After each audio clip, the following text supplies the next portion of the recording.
What's going on, motivators? We got another video. We got to talk about the Southern Poverty Law Center, who's facing a massive charge by the DOJ for sending money over to the KKK. Carly, a bombshell from the DOJ. The Southern Poverty Law Center now facing a series of federal charges. The feds accuse the nonprofit of secretly funneling millions in donations to leaders of hate groups that it swore to fight. The SPLC was not dismantling these groups. It was instead manufacturing the extremism it purports to oppose by paying sources to stoke racial hatred. This includes, like I've said numerous times, this whole idea of black versus white is a profitable thing. People are making money off of this, and they're paying each other sides, paying both sides to make each other angry. I prop up this side, I prop up this side, and now people are at work making more money for social media, for the news stations and whatnot. These people are getting rich off of us, the individuals, letting us tout different things against each other. That's why I always say I am open. Even in the comments, people are talking trash. I'm open to having a conversation. At the end of the day, we may have differences, but we're still the same. So to me, I will never tell someone I don't want to have a conversation. I am always open. Even though I think someone may be wrong, but I'm going to listen to what they have to say. They might change my mind. You never know. 6 counts of wire fraud, 4 counts of bank fraud, and 1 count of conspiracy to commit money laundering. Officials say more than $3 million went to members of groups like Unite the Right and even former KKK members. In a statement to Fox News Digital, the interim CEO of the Southern Poverty Law Center says, quote, "We are outraged by the false allegations levied against us. We will vigorously defend ourselves, our staff, and our work. We will continue to." And that's why I believe every state, the money that they spend on stuff, it is a kickback. And this right here just proves it. I've been touting this. It's a kickback program for the states because you wonder how much billions that they use or millions and nothing gets done. Where's that money going to?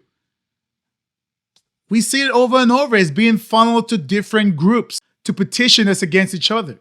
Plain and simple. This game has been playing for a long time and it's rigged. And I keep telling my family and people that I know, why is it that every 2 to 4 years, the Democrats come in to be like, please give us your vote. And thereafter, nobody hears from them anymore. And the streets keep getting dirtier. The homelessness keeps getting worse.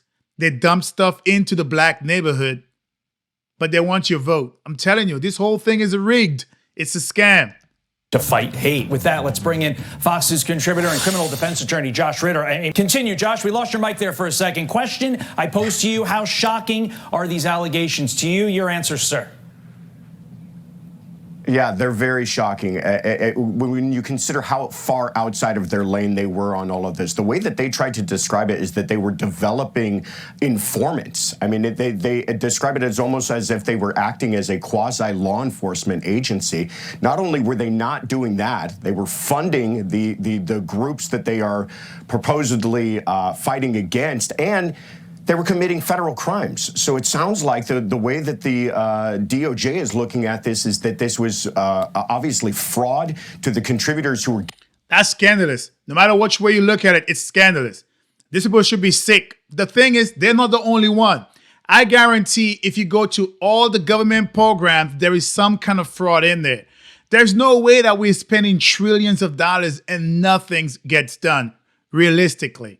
Yeah, it might just be a little surface level, little things here and there. But those monies we've seen when Doge came in the first year of Trump's presidency or his second term administration, they uncovered a whole bunch of money going to USAID to other countries to fund stupidity, right? Stupidity.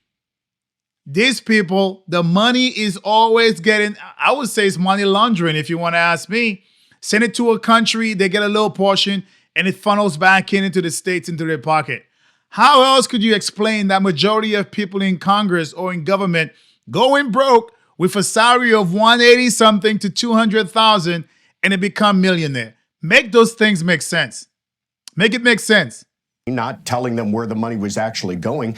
And then they were laundering the money by turning it over to these quote unquote informants. The whole thing is an absolute mess and really shocking. Let's talk a little bit more about the informants, because while a government entity is allowed to pay informants to gather information, can a private entity implant an informant in another private entity in order to gain information? Based upon my reading of the law, that's illegal. What say you, counselor?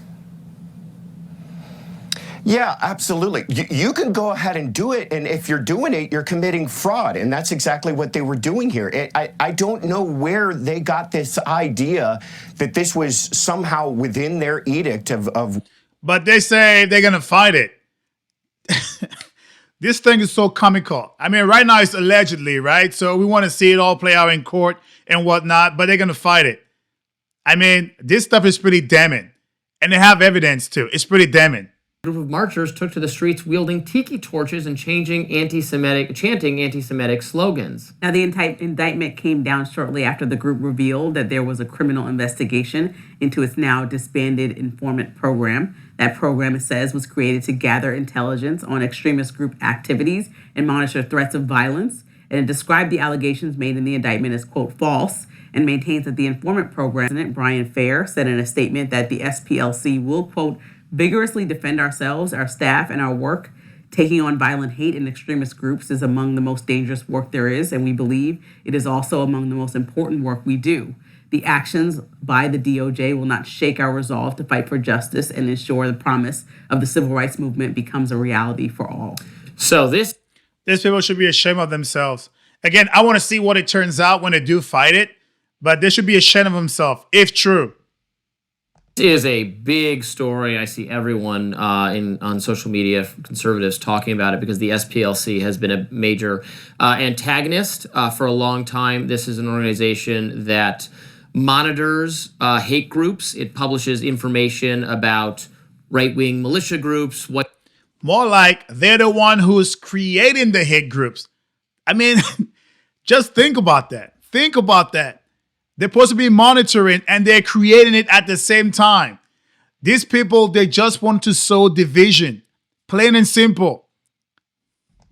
White nationalist groups, etc. I have been a very vocal critic of this group for a long, long time for, in my view, continuously making it seem like the problem of extremism in America is worse than it is, because they have this map that will say, oh, that, for instance, there's 12 hate groups in Texas. I'm making up, just an example. Right. 12 hate groups in Texas. And then the next year they say it's grown to 14 hate groups. Hate is, rising. But if you look at exactly what's going on, well, maybe some of these groups are like a single neo-Nazi who sells like Confederacy memorabilia, and he had a falling out with his nephew, and now they're two groups instead of one. And just think about it. These same people touted this whole hate is growing after Trump came into power. It's almost like this whole thing was planned.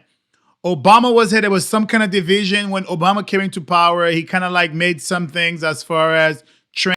But Trump came into power. Everything changed because of them touting that things were changing. So they publish it and people are eating that out. So it's kind of like I am creating the mess.